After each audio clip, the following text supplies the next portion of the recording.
সবাই কেমন আছেন? আলহামদুলিল্লাহ, আমিও ভালো আছি। আমাদেরকে ভালো রাখে কে? সুস্থ রাখে কে? মাঝে মাঝে অসুস্থ বানিয়ে পরীক্ষা করে কে? এজন্য সবসময় প্রশংসা করতে হবে কার? বিপদে পড়লে কার? সুখের দিনে, শীতকালে, গ্রীষ্মকালে সবসময় প্রশংসা চলবে একজনের। তিনি কে? সবসময় চাইতে হবে একজনের কাছে। তিনি কে? আল্লাহ ছাড়া অন্য কারো কাছে চাওয়া যাবে? চাইলে সে কিছু দিতে পারে? দিতে পারে কে? কেউ যেটা পারে না পারে কে? বিশ্বাস হয় নাকি সন্দেহ? কেউ যেটা দিতে পারে না সেটা দিতে পারে আল্লাহ। আপনার মনের জ্বালা, যন্ত্রণা, আপনার অসুস্থতা, আপনার ব্যর্থতা, আপনার সব কিছুকে গুছিয়ে সফলতার দ্বার প্রান্তে পৌঁছে দিতে পারে একজন সত্তা। চিৎকার করে বলেন তিনি কে? আসুন সে আল্লাহর দরবারে আমরা শুকরিয়া জানাই। আমরা পড়ে নেই কালিমাতুশ শুকর, আলহামদুলিল্লাহ। করেন রব্বানা লাকাল হামদ হামদান কাসীরান طيبا مباركا فيه يا ربي لك الحمد كما ينبغي لجلال وجهك وعظيم سلطانك لك الحمد بالإيمان لك الحمد بالإسلام لك الحمد بالقرآن। আমরা প্রশংসা করলাম কার? সব সময় প্রশংসা চলবে কার? আল্লাহ তুমি সহি সমাজ দান করো। আমরা পড়ি আমিন। মনিরুজ্জামান সরকার, মানিক মাস্টার সহ সকল কবরবাসীর রুহের মাগফিরাত কামনায় আজকের বিরাট ওয়াজ দোয়ার মাহফিল। কবরবাসীরা বেঁচে গিয়েছে মরে গিয়ে, বিপদে পড়ে আছি আমরা, তাই না? যারা মরে গেছে ওরা বেঁচে গেছে, ওদের চ্যাপ্টার শেষ, আমাদের ওই চ্যাপ্টার এখনো শেষ হয় নাই। ওরা চলে গিয়ে আমাদের চোখে আঙ্গুল দিয়ে বলে গেল যে তোমরাও আসতেছো। দ্য ডেস্টিনেশন ইজ সেম, গন্তব্য একটাই। কেউ আগে কেউ পরে। কেউ কি এই মৃত্যু থেকে বাঁচতে পারবে? কথা বলেন। আল্লাহর ওলিরা বাঁচতে পারে নাই, নবীরা বাঁচতে পারে নাই। যেই ফেরেশতা এই মৃত্যুর কাজে নিয়োজিত সে মালাকুল মাউত বাঁচতে পারবে। সবাইকে মারার পরে আল্লাহ তাকে বলবে এবার তুমি মর। মত ইয়া মালাকাল মাউত, এই মৃত্যুর ফেরেশতা তুই মর। তখন সেও মরে যাবে, কেউ থাকবে না, থাকবে শুধু একজন। তিনি কে? কুল্লু মান আলাইহা ফান ওয়া ইয়াবকা ওয়াজহু রাব্বিকা যুল জালালি ওয়াল ইকরাম ফাবিআইয়ি আলা রাব্বিকুমা তুকাযিবান। এই পৃথিবীতে যা দেখো সব ফান, সব চলে যাবে, নিঃশেষ হয়ে যাবে, থেকে যাবে একজন। তিনি কে? আল্লাহ থেকে যাবে। এজন্য এগুলো হচ্ছে রিমাইন্ডার। এই মাহফিলগুলোতে আসলে, কবরস্থানে গেলে হৃদয়টা একটু নরম হয়। কোরআনের কথা শুনলে, বিশ্বনবীর কথাগুলো শুনলে, আখিরাতের কথা শুনলে, জান্নাত জাহান্নামের কথা শুনলে হৃদয়টারে নরম করে দেয় কে? এজন্য এই প্রোগ্রামগুলোতে আসার দরকার আছে না নাই? এগুলো আয়োজন করার দরকার আছে না নাই? আমাদের জীবন এত ব্যস্ত আমরা বানিয়ে নিয়েছি, আখিরাতের স্মরণ যে আমাদের করা উচিত এটাও আমরা ভুলে গেছি, ঠিক কি না? এজন্য আমরা যেন বেশি বেশি আখিরাতকে স্মরণ করতে পারি, মৃত্যুকে স্মরণ করতে পারি। বিশ্বনবী বলতেন আকসিরু যিকরা হাযিমিল লাযাত। জীবনের সব স্বাদ, আল্লাহ মায়া মমতাকে যেটা নষ্ট করে দেয় সেটা কি? মৃত্যু। এই মৃত্যুকে বেশি বেশি স্মরণ করো, কারণ একদিন তোমাদেরকে দুনিয়া ছেড়ে চলে যেতেই হবে, ঠিক কিনা? একদিন মাটির ভেতরে হবে ঘরে মন আমার, কেন বন্ধ দালান ঘর, প্রাণ পাখি উড়ে যাবে পিঞ্জর ছেড়ে,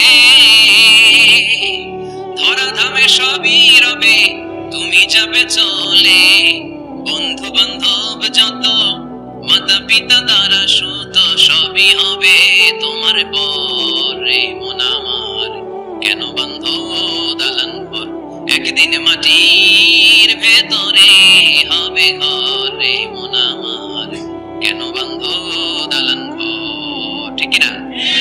চলে যেতে হবে।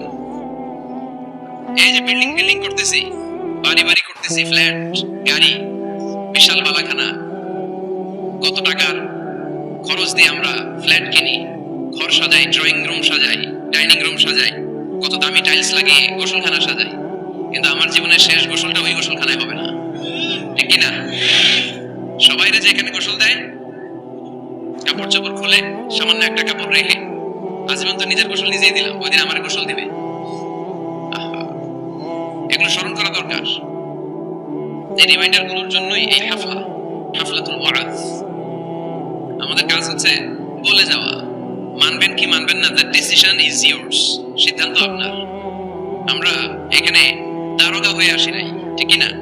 বিশ্বনবীকে আল্লাহ এই কথা বলেছেন, ফাযাক্কির ইন্নামা আনতা মুযাক্কির লাস্তা আলাইহিম বিমুসাইতির। নবী ওয়াজ করেন, আপনাকে ওয়াজ করার জন্যই পাঠানো হয়েছে। আপনি দারোগা নন। আপনি জোর করে কাউকে হেদায়েতের পথে উঠাতে পারবেন না, কারণ হেদায়েত দেয় কে? রব্বুল আলামিন বলেন, ইন্নাকা লা তাহদি মান আহবাবতা ওয়ালাকিন্নাল্লাহা ইয়াহদি মান ইয়াশা। ও নবী, আপনি চাইলেই কাউকে হেদায়েত দিতে পারবেন না, আপনি চাইলেই কাউরে ডানপন্থী বানাতে পারবেন না, আপনি চাইলেই কারো জন্য জান্নাতের গ্যারান্টি দিতে পারবেন না। হেদায়েত দেওয়ার মালিক হলো একজন, তিনি কে? বিশ্বনবী যদি হেদায়েত দিতে পারতেন তাহলে বিশ্বনবীর চাচা আবু তালেব, নাম শুনেছেন? জন্মের আগে বাবা হারা হলেন, দাদার কাছে মানুষ হলেন, দাদাও চলে গেল, রয়ে গেল চাচা আবু তালেব। আপন বাবার যে কোনো অংশে কম করে নাই। বিশ্বনবীর প্রথম বিয়েটা খাদিজাতুল কুবরা তাহেরার সাথে নিজে দায়িত্ব নিয়ে বিয়ে দিয়েছেন। বিয়েতে মোহর দেওয়া লাগে না? এই মোহরের টাকাটাও চাচা আবু তালেব নিজের পকেট থেকে দিয়েছিলেন। নিজে দাঁড়িয়ে বিয়ের খুতবা দিয়েছেন। আজীবন ছাতার মতো নিজের ভাতিজাকে আগলে রেখেছেন যাতে কাফের মুশরিকরা হার্ট করতে না পারে। কিন্তু তারপরেও এই চাচার নসিবে কি হেদায়েত জুটেছে? চাচা অসুস্থ, মুমূর্ষু, চলে যাবে। বিষ্ণু বলেছেন, লাকিনু মাউতাকুম লা ইলাহা ইল্লাল্লাহ।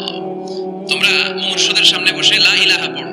তো বিষ্ণু যে তালকিল দিলেন, চাচা আপনি পড়েন না লা ইলাহা ইল্লাল্লাহ মুহাম্মাদুর রাসূলুল্লাহ। ওই দিক দিয়ে আবু জাহেল, উতবা, সাইবা এরা বলে, খবরদার, আজীবন যে ধর্মের উপর ছিল ওইটার উপরই থাকো, নতুন ধর্মে যাও না। বিষ্ণু বলে পড়েন লা ইলাহা। আবু জাহেল বলে পড়ো না। অবশেষে চাচা আবু তালেব বলল, আলা মিল্লাতি আব্দুল মুত্তালিব, আমি আমার বাবার ধর্ম আব্দুল মুত্তালিবের শিরকি ধর্মের উপর থেকেই শেষ নিঃশ্বাস ত্যাগ করলাম। নসিবে হেদায়েত জোটে। এই পৃথিবীতে অনেক বাবা ছিল নবী, নিজের কলিজার টুকরা ছেলের হেদায়েত দিতে পারে নাই। নূহ আলাইহিস সালাম আল্লাহর নবী না? ওনার ছেলে কানানের হেদায়েত হয় নাই, ঠিক না? সাইয়েদনা ইব্রাহিম আলাইহিস সালাম নবী না? শুধু কি নবী, আবুল আম্বিয়া, নবীদের বাবা। বিশ্বনবীর বংশের গোড়া মিলতে মিলতে মুহাম্মদ ইবনে আব্দুল্লাহ ইবনে আব্দুল মুত্তালিব ইবনে হাশিম ইবনে কিলাব ইবনে মুররা ইবনে গালিব ইবনে ফিহর, এভাবে যেতে যেতে যেতে যেতে যেতে আদনান, যেতে যেতে যেতে যেতে ইসমাঈল, যেতে যেতে যেতে ইব্রাহিম আলাইহিস সালাম। বিশ্বনবীর বাবা, বিশ্বনবী দোয়া করতেন, আনা দাওয়াতু আবি ইব্রাহিম, আমি আমার বাবা ইব্রাহিমের দোয়ার ফসল। এই সাইয়েদনা ইব্রাহিম আলাইহিস সালাম ছিলেন সব নবীদেরও বাবা, কিন্তু ওনার বাবার হেদায়েত হয় নাই। আল্লাহু আকবার। সাইয়েদনা লূত আলাইহিস সালাম আল্লাহর নবী, স্ত্রীর হেদায়েত হয় নাই, স্বামী নবী, স্ত্রীর হেদায়েত হয় নাই। আসিয়া গোটা বিশ্বের মুমিন নারীদের মডেল, কিন্তু আসিয়ার জামাই ফেরাউনের হেদায়েত হয়েছে? হয় নাই। এজন্য হেদায়েত দেয় কে? এজন্য আমরা প্রতিদিন সূরাতুল ফাতিহার ভেতরে পড়ি, ইহদিনাস সিরাতাল মুস্তাকিম, O Allah show us the right path. আমি যদি পথ ভুলে যাই, আমাদের পথ দেখায় দিবে কে? আমি যদি কোনোদিন পথে ভুলে যাই, হাত ছানি দিয়ে কাছে নিও, মমতার বন্ধনে আমায় বেঁধে সব ভুল ক্ষমা করে দিও। আমি যদি কোনোদিন পথ ভুলে যাই, হাত ছানি দিয়ে কাছে নিও, মমতার বন্ধনে আমায় বেঁধে সব ভুল ক্ষমা করে দিও। পড়েন আমিন। আমরা যদি পথ ভুলে যাই, আমাদের পথ দেখায় কে?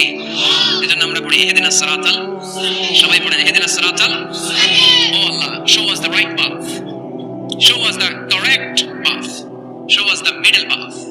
বিশ্বনবী একবার খেজুরের একটা ডালা ভাঙলেন। বুখারীর বর্ণনা, ডালা ভেঙে সাহাবাদেরকে নিয়ে মরুভূমির মাঝখানে ডালা দিয়ে একটা দাগ টানলেন, লম্বা দাগ টানলেন বালুতে, আর বললেন হাদা সিরাতুল মুস্তাকিম, এটাই সিরাতুল মুস্তাকিম। আর ডানে বায়ে অনেকগুলো দাগ টানলেন, আর বললেন হাদিহি সুবুলুশ শায়তান, এগুলো শয়তানের রাস্তা। এক এক রাস্তায় এক এক শয়তান থাকবে, এক এক ডানে বায়ের এক এক রাস্তায় এক এক শয়তান হাতছানি দিবে। এক শয়তান বলবে, আসো তাফসীর মাহফিল বাদ দিয়ে গানের কনসার্টে আসো, ওখানে মমতাজ গান গায়, আছে না নাই? আরেক জায়গায় বলবে, মদের আড্ডাখানে আসো, হিন্দি সিরিয়াল শুরু হয়েছে, দেখতে আসো, জিনা করতে আসো, মিথ্যা বলতে আসো, চুরি করতে আসো, ঘুষ দিতে আসো, বেপরদার পথে আসো, অন্যায়ের পথে আসো, অপরাধের পথে আসো। এক একটা পথ থেকে ডানে বায়ে শয়তান হাতছানি দেয়, কিন্তু মুমিন কখনো তার পথ হারায় না, ঠিক কি না? মুমিন সিরাতুল মুস্তাকিমে উঠেছে। এই সিরাতুল মুস্তাকিমের পথটা সোজা না বাঁকা? কথা বলেন। সোজা, straight forward to Jannah, straight forward to Jannah. এই দুনিয়াতে এই রাস্তায় উঠলে হাঁটতে হাঁটতে রাস্তার ওই মাথায় দেখবেন জান্নাতে ঢুকে গেছে। সুবহানাল্লাহ, বাড়িতে গিয়ে বলেন, বলেন আল্লাহু আকবার। এজন্য পথ দেখায় কে? পথ চাইবো কার কাছে?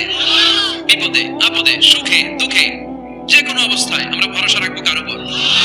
কারণ তিনিই পারেন আমাদেরকে বিপদ মুক্ত করতে। তিনি বিপদ মুক্ত করেছেন বিপদগ্রস্তদেরকে। তিনি বিপদগ্রস্তদের সহায়। মনে থাকবে ইনশাআল্লাহ। পড়ে কবরবাসীতে যারা ঈমান নিয়ে চলে গেল, আল্লাহ তাদের মাফ করো, কবরগুলোরে জান্নাতের বাগান বানাও।